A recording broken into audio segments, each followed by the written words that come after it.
To the world and going to interview the CEO and founder of Antelope Audio and my boss, Igor Levin. So I distinctly remember being taller than you when we were standing up, and now there.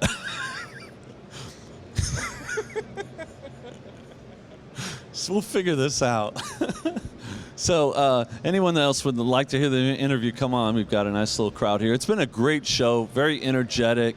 How's the show been? I know you've walked around. I know you've seen our larger booth presence. Boss, are you happy? I'm happy.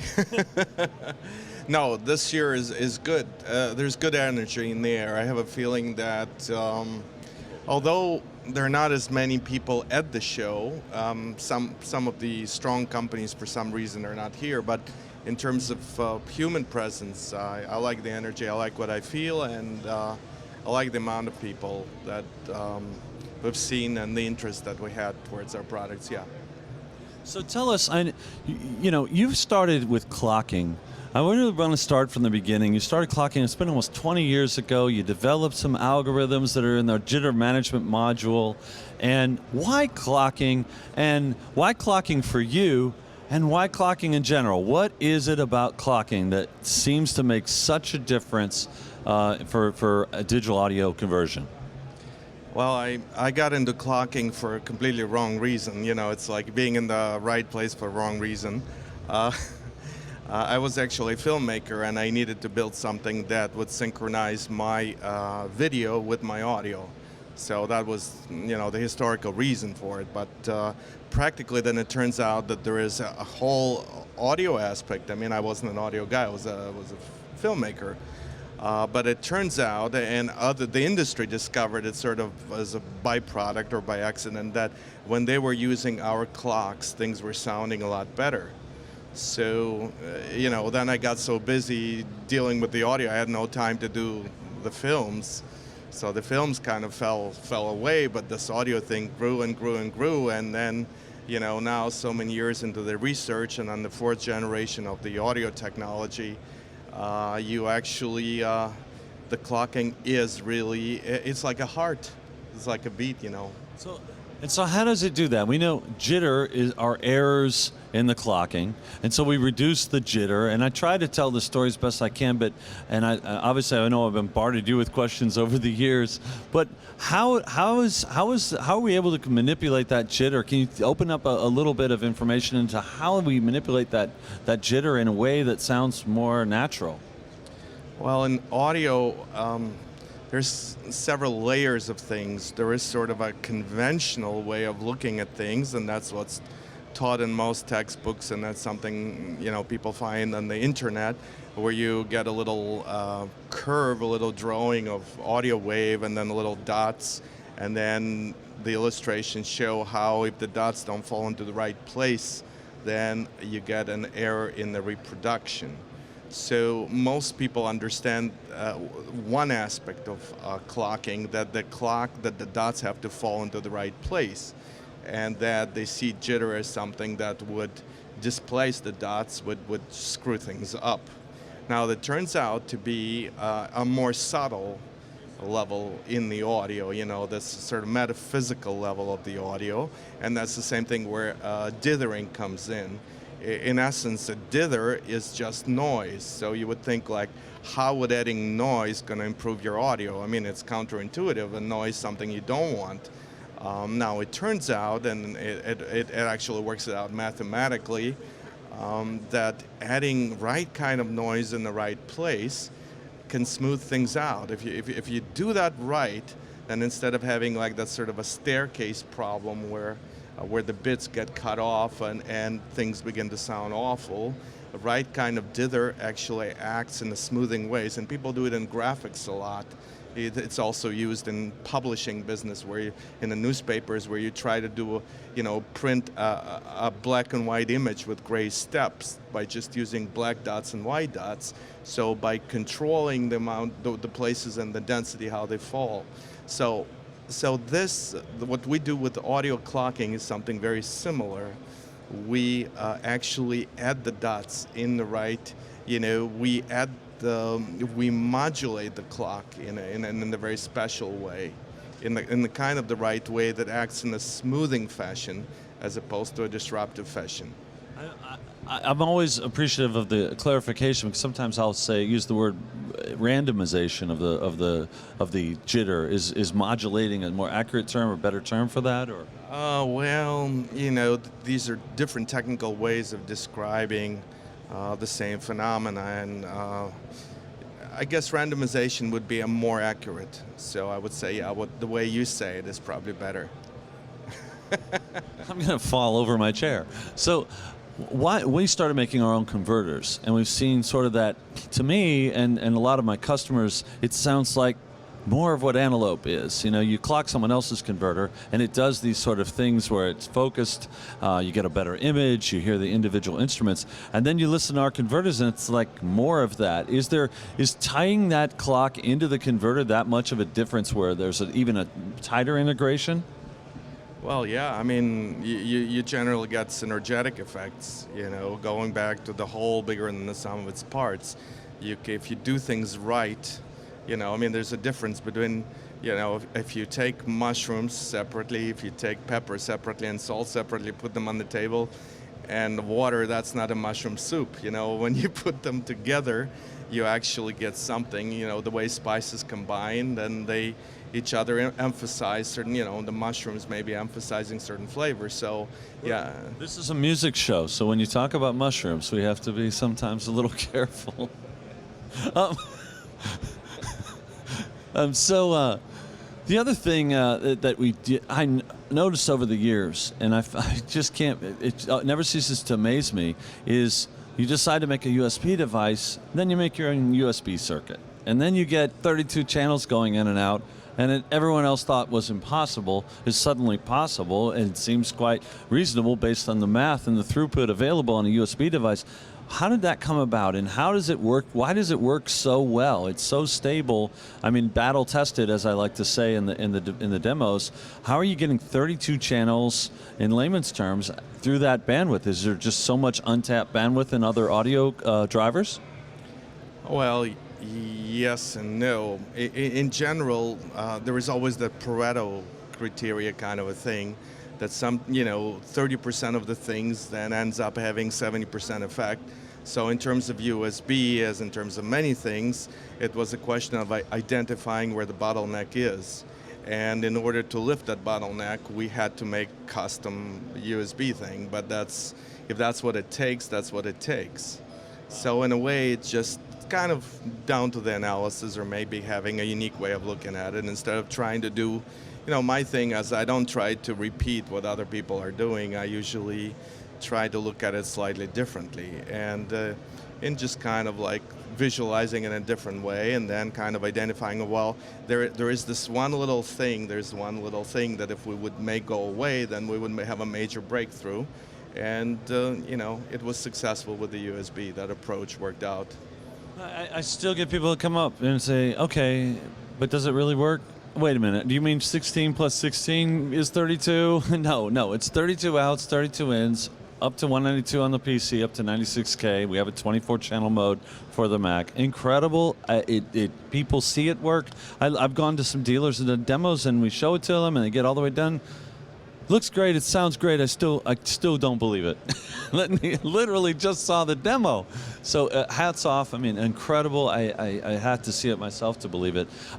Power technology, another aspect, important. Seemingly, I didn't know how important it was to conversion until I heard the Volticus, and then you started applying these technologies in our converters as well. What's unique about, say, the Volticus or some of the power principles that you're applying to the conversion? Well, again, it's kind of applying things that people know in a different way. You know, when we were designing the power supply, we're not designing it like we're trying to design a power supply. We're trying to design a supply that is supposed to supply like speakers or power amps. We designed the way you design a mic pre phantom power supply. So in other words, you know, when you're designing a phantom power supply, you're talking about a very low noise levels because, you know, you're not going to be able to feed power into your mic that's noisy. So sometimes, again, it's back to this idea of synergetic effect and the idea of looking at things in a slightly different way. Let me ask you, I want to flash forward to a device that's coming out very soon, the Zodiac Platinum. I've never heard anything like it. I mean, I'm an Antelope fan first and foremost. I mean, I came to know you through the OCX, which blew me away. I wrote a review, we met, talked. Here we are 8 years later. I'm still a fan. I'm still one of you guys. Trust me, I'm an end user. I hear these devices for the first time, and you know, if you haven't listened to that Zodiac Plus, I'm looking at David from Sonic Scoop. By the way, hello to Sonic Scoop. We're broadcasting live on the homepage of Sonic Scoop, and we thank them for that attention. That's amazing. You're getting this left and right presence without losing your center. It's like the holy grail of audio. I mean, it's incredible how that works. And then I heard the upsampling, which you were describing some of the, taking some of the filtering process away from the chip and doing some of that off of the chip, because the chip has certain limitations to the math and the electricity that you can draw from that. Can you expound on that a little more and explain a little bit about how you're doing the oversampling, how the sound is, and I didn't realize that you're oversampling all the time, even when you're playing a 44.1 file, that there's always some oversampling happening. Can you expound on that again, as you did earlier when we were having that discussion? And how is that, tie that together if you can, why that, you know, why, do you have any idea why that is affecting that presence and that left-right sound is coming up so clear? It's blowing my mind a little bit, so. Yeah, tying it to how it actually sounds and why it sounds like that is, rather how part of it is very difficult to do, or almost impossible. That's sort of the, that's something you discover.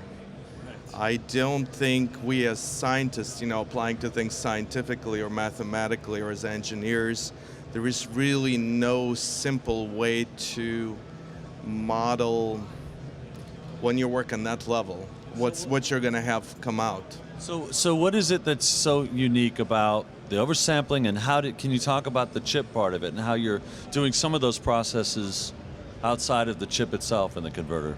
Well, again, it's recognizing where the bottleneck is. I mean, applying that principle really carries you very far. It's one simple, specific thing,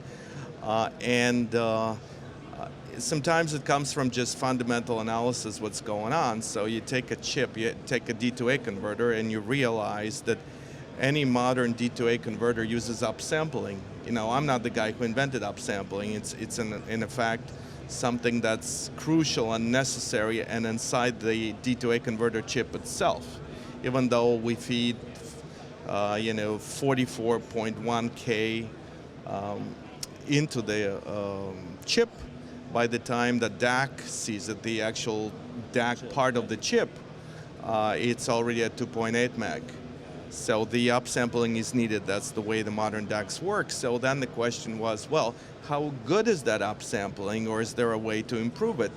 And when you take into account that manufacturing chips, designing ASICs, designing chips, it's an art of careful balance and compromise.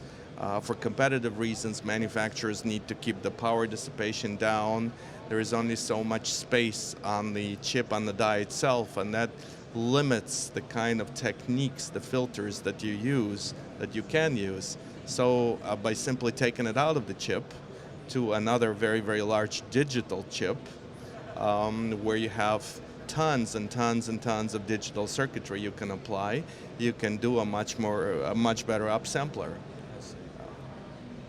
How, and I talk about parallel, I kind of came up with this term parallel innovation to describe how you guys are pushing the limits, and I talk about you guys, Igor, with his team. I mean, visiting him at the headquarters and then watching Igor go from team to team to team is just like, it's a concert of activity. And innovating things like shrinking down the power supply and the heat that's used on the Orion, and then I see things that seem to spill over. I can't really always put my finger on what, but I sort of see things pop up on the consumer side, that the high-end consumer side, audiophile side, that end up in the Pro products. It seems to go vice versa. How advantageous has that been to the overall design approach for both markets? Well, again, synergetic effects. The more you're into it, the more you're in the middle of it, and the more challenging the problems are. As the old saying is that the need is the mother of invention, and it really is that way. And when you work in the audiophile market, there are completely different needs that are also extremely demanding. In some ways, the audiophiles are by far more demanding, and demanding in a strange way, where in terms of presentation of the unit, the way it looks, and certain other elements of the power supply. So being able to, having to stretch to meet those demands gives you ideas. And once the ideas start flowing, there's no way to tell how far they're going to go. And I think, I mean, again, as a witness to what goes on, I'm not there in the design team, so I'm just maybe just the first customer in line. Every device we get, I'm like, okay, sign me up. As a customer, it's incredible to see that the Platinum has evolved the Zodiac concept, and how the quiet relays, and how it's 1 dB steps all the way through, and all of the new power supply. I can't wait to hear the new Volticas. So it's and just the integration and the iPhone app that's coming to control the unit. It's very exciting to see. Just we listen to our end users. I can promise you, we watch things on the forums. We listen to people. That's one of the big reasons we still try to have a great presence at these trade shows, is to listen to customers. We pass that up, and it's great to see that reaction. Thanks for that. As an end user, I want to introduce David Weiss now from Sonic Scoop, and turn over the second half of the interview to him, so we can get some of his ideas and perspectives here as well. Thanks. Thanks, Marcel. Hey, Igor. I should have worn maize. You should have worn blue. 2 Michigan men. Go blue. We won yesterday. It's a big blowout, I hear. Well, a lot of points scored. Anyway, yes, I'm Dave Weiss from SonicScoop.com. It's great to be here with Antelope Audio today with Igor Levin.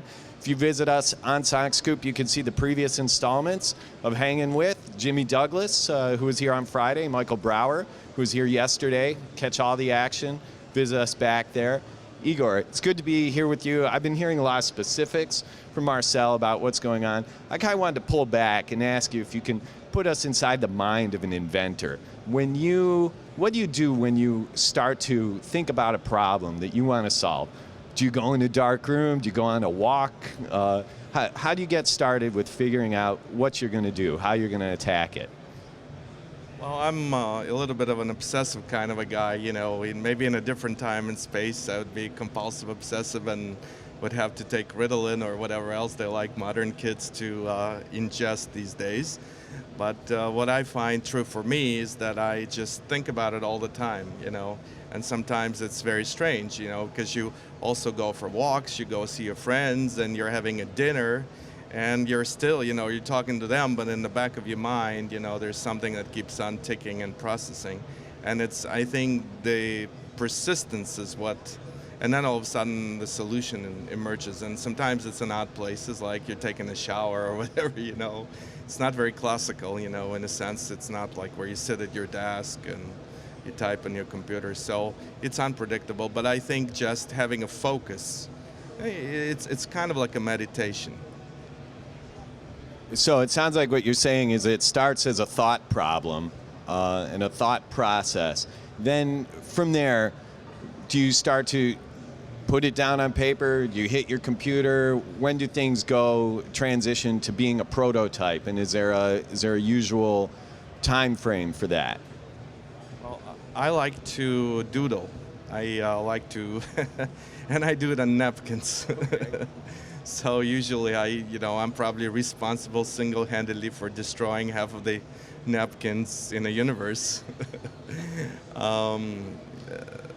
So I don't, that's, for me, that's what it is. And there's something about drawing, and especially in napkins, and I do it often in public places like restaurants or coffee shops, and you get like little girls or whoever, working at the counter saying, "Oh, excuse me, sir, would you rather like this?" And they give me a sheet when they see that I'm doing the napkins, and I say no, because I can't do it on normal sheets. I mean, especially, it's important that the sheet doesn't have lines, like anything with lines. The notebooks that I have no lines in them. They're like the ones you use for sketching. And the napkins, because they're soft, the way that the pen writes on them, I find that very enjoyable. Marcel was talking about the teams that you work at. So at some point, it's not just you. You have to start bringing in a bigger group of engineers. What's the type of person that you look for? Who's going to integrate with you and is going to help you get your vision out there? Great question. I think that kind of a problem solves itself in that the like attracts the like. So, when you think in a certain way, there's only a certain amount of people or certain kinds of people that can work with you, that feel comfortable being around you or working with you. And so inevitably, these are the people who appreciate the kind of stuff I do and that can tune on the way I think. So that, the communication is very important. I mean, I couldn't work with somebody that you would have to like over-explain. I'm not that patient of a guy. So inevitably, I think it attracts other people that have easy way of getting on my wavelength, and we resonate, and I, say what I want to do.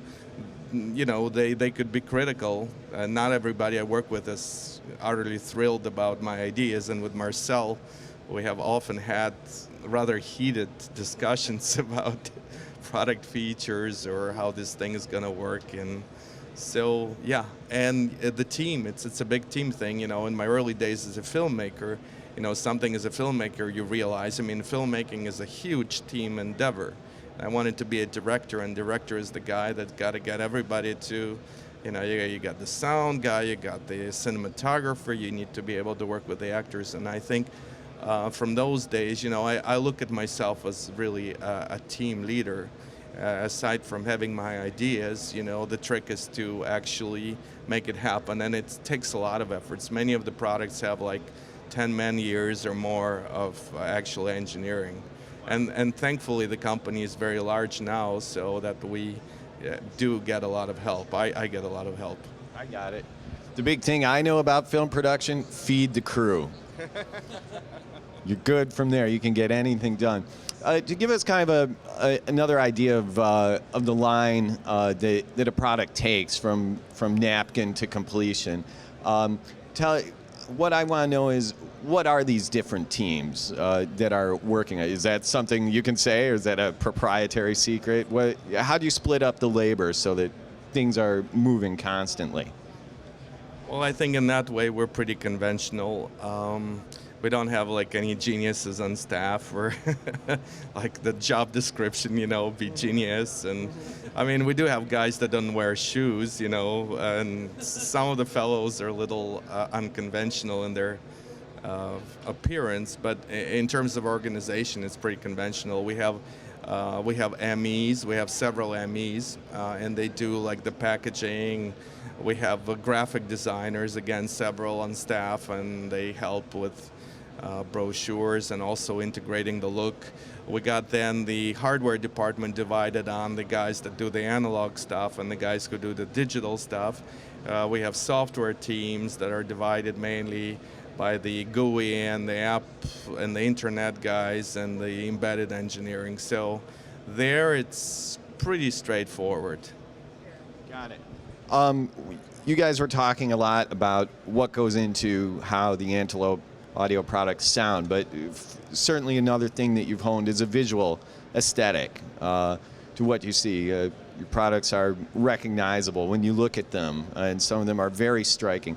How important is that? Why is that important to audio guys and women? Especially women. There aren't too many of them in our industry, unfortunately. These types of shows tend to be guy kind of shows, unfortunately. I would like to see more. And I see that there are some DJ ladies now, and things are, younger generation is developing, and there's some very, very famous mastering engineers in Europe I know that are ladies. Anyhow, why is it important? Because it's we're all involved in creative process and an art process, and I think that the beauty is an essence of something that drives an artist. You know, we want to make things that are beautiful, whatever beautiful means, and then of course everybody has a unique way of it. So I feel that the equipment has to be aesthetic. And it has to, you know, in the rack, it's got, you know, you're going to be looking at this thing a lot. So I make something that's like atrocious, and you keep looking at it. So that may, you know, take away some of your energy. But even more important, whether it's pretty or not, you know, whether our equipment is the equivalent of the pretty boy, the question is whether it's a smart pretty boy, and we try to make it easy to use. I think that the ease of use is something that I find even more important. The pretty part, we learned that from the audiophile. That's easy enough to do, you know. Because you can't sell anything to audiophile market if it's ugly. You can in the pro. You know, in the pro, as long as it sounds good, you can put it in a paper bag. You can put ugly phenolic knobs that are from 1920 whatever, and as there's just that kind of aesthetics going on. But yeah, the thing is, I want to make sure it's easy. You know, something like Trinity, it's a very, very powerful clock generator, but it's so easy to use. And I think in many comparisons, people in the studios, the thing is they don't have time. And in high-end studios, time is very expensive, and people's talent, you got everybody. These are highly paid individuals. The space is expensive. You want something where people can move in and out of it fast and easy. And not to overload their mind fighting the equipment instead of using it. We're here at an audio show. We're talking tech. We're talking about all these things, and sometimes I think it can be easy to overlook that ultimately this is going to benefit a listener, and many listeners out there. So, how do you keep that in mind through the design process? Is that something you think about? And ultimately, what does all this mean to the listener? How's it going to benefit people who are at home just enjoying music? Well, in terms of sound quality, firstly, a lot of the stuff we do, the research we do, the technologies we use, is to get the sound quality to be stellar, to be something that I'm happy with on the personal level, and something that a lot of people, you know, being in the audiophile business, it is all about listener. Whereas being in the pro business, it's more about people who make the stuff for the listener. So ultimately, being in two elements of it, you both learn how to make it for those who listen to it and for those that are going to make people listen to it. Igor, is all this going to make the world a better place? Well, the world is a better place. I'm not sure if better, I'm not sure if you can have better, because I'm the guy that believes in duality. So kind of a yin and yang, and these things, you know, there's always two forces and they're always fighting. So a better thing is subjective. But I do think that it makes the world a better place for me. You know, by doing what I'm doing, I'm happy. I'm happy with my life. So, and having happy people is what makes the world better. I agree with that. Let's see, should we open it up for questions, Marcel? All right. Absolutely. I'm going to pass it to you. Thank you. Great job, David. Thank you very much. Do we have any questions out there for Igor? Yes. the drivers now. I'm just walking in, for the first time, and so the drivers for the Orion, for example, are they, specific? It requires drivers for the Mac or the PC in order to operate. Yeah, at this point in time, the drivers are needed for each platform. The standard drivers that are included are not able to quite carry out the very, very demanding job of streaming 64 channels in and out. So we have written drivers specifically for Windows and Mac platform. And we are, in that way, that's also a part of the philosophy of the company, is that we keep this thing open to every major platform without giving preference to one or the other. Even though there is a platform that's obviously a lot more popular in the audio business. But on the audiophile side, we go as far as even supporting things on Linux. And our little DAX is something you can use on Linux as well. Someone else? So I'm going to talk to, I know the friend of mine just walked up, and I know he has an Orion and used other devices. Can I ask you a quick question? How do you feel, and what was different about the Orion for you? Well, first of all, it's 32 I/O, and I needed that. The price point was fantastic for 32 I/O. But mainly, I needed something that was sophisticated and clean. And my options out there weren't good. So when I knew the Orion 32 was coming, I was really excited about it, because this is going to interface perfectly with my rig. Amazingly clean. It really had that professional. I wanted something that was top shelf that I could afford, that just had that professional converter in it. And that's the unit. Oh, thanks a lot, Colin. It's so exciting. We got another question, follow-up question here. Yes. And does it require, for 32 channels of I/O, does it require USB 3, or does it actually work on USB 2 as well? Good question. This product was designed for USB 2, and at the time we designed it, there were still a huge number of computers equipped just with USB 2 and USB 3s that were coming in physically, even though the jacks were there, but the drivers weren't there. So there are, unfortunately, and even these days, some of the USB 3 systems that are not even doing good enough job for USB 2, although they're supposed to be perfectly backwards compatible. But since USB 2 technology is something that's been out for so many years, and there's been more time to work out the bugs, which are still being worked out. So yes, it's a USB 2, and earlier in the discussion, I'm not sure if you heard that part, we talked about how we made a special chip for the USB connections to make it work in the USB 2 environment. And it's taken up, to stream all these channels, takes up 90% of all available bandwidth on the USB 2. What inspired you to do an atomic clock for audio? What I heard, I even, since this happened, talked to some former employees I ran into, and they said, oh, he was talking about those concepts years ago. So, it's great to see it finally happen. Where did that come from initially, to go to an atomic clock? Well, it's sort of a natural process where you start out to make the clock better. You start out with a crystal oscillator, you improve the crystal oscillator. As you know, we use the thermal stabilization method. These things are in the oven-controlled environment, sort of like an air conditioner, keeping the temperature down to 1/10 of a degree accurate. And that does a lot. That gets you 100 times the improvement versus not doing it.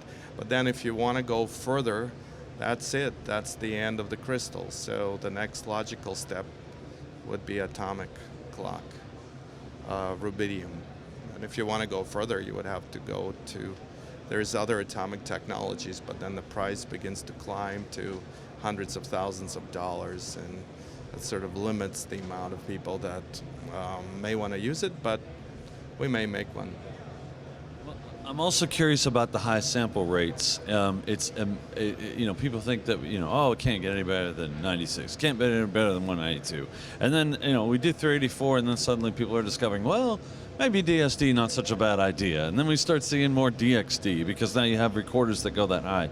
Why? What can you open up some of the? I know some of that is just subjective again, but why do the higher sampling rates? Is there some scientific explanation to why those tend to be more liked, more by many high-end listeners? Well, it's just mathematics, The higher sample rates, it's kind of like that integral or the summation where it says, well, as it goes to infinity, it becomes this. So as the sample rates go higher and higher, they become analog, and everybody knows that, the analog is the ultimate thing. The analog, there's still so many people that do not accept the digital solution because they feel the analog is still better sounding. So it's pure and simple. The higher you go in the sampling, the more you approach the analog. That's at the end where everything merges. And I think there is a difference. And aside from that, when you consider plugins, and that's another big thing, is more and more things are made with plugins. Certain types of plugins work with higher sample rates a lot smoother whenever nonlinearity is involved. So where's it involved? Compressors and high quality compression plugins, they upsample internally, even though they don't, you may not know that, but even though you're putting in 48K in them, they're going to bump it up several times. The higher you bump it up, the better you deal with aliases, and the more compressor sounds like the analog compressor. So there's two aspects of it, one for post-production and another one for listening. I certainly feel that upsampling, again, I did the upsampling, and I had sort of a sensation that that's going to be the case. And when we did this for the DAC, we've experienced that, the way Platinum sounds. So the higher sample rates, so there's something about this analog thing. Well, okay, and I myself, I have to absorb all these answers. This was great. It was great for me. I just wanted the interview for me. So it was great to get you on the spot and get some explanations. David, do you have any more questions? I'm like you. I'm going to let all this echo around in my head and then come out as a nice pure stream of audio information. It'll sound like this. I think we're ready to wrap up, right, Marcel? You want me to sign off, or you want the honors? You do the honors. I just want to thank you and thank Sonic Scoop and getting on board, and we really made a conscious effort to show this as content oriented. We really are trying to get to the science behind things and the information to the public. You guys do a great job. It's been great partnering with you. I want to thank you and thank Igor for your time and your candid answers, and thank all you guys for viewing and everyone here. Thanks a lot, and pay attention. Keep an eye out for the Hanging Out series. This is going to be a continuing, ongoing series. We have a lot more interviews coming very soon on the Antelope Audio YouTube channel. We hope to get some more of those out to Sonic Scoop going forward. Thank you. Have a good rest of the show.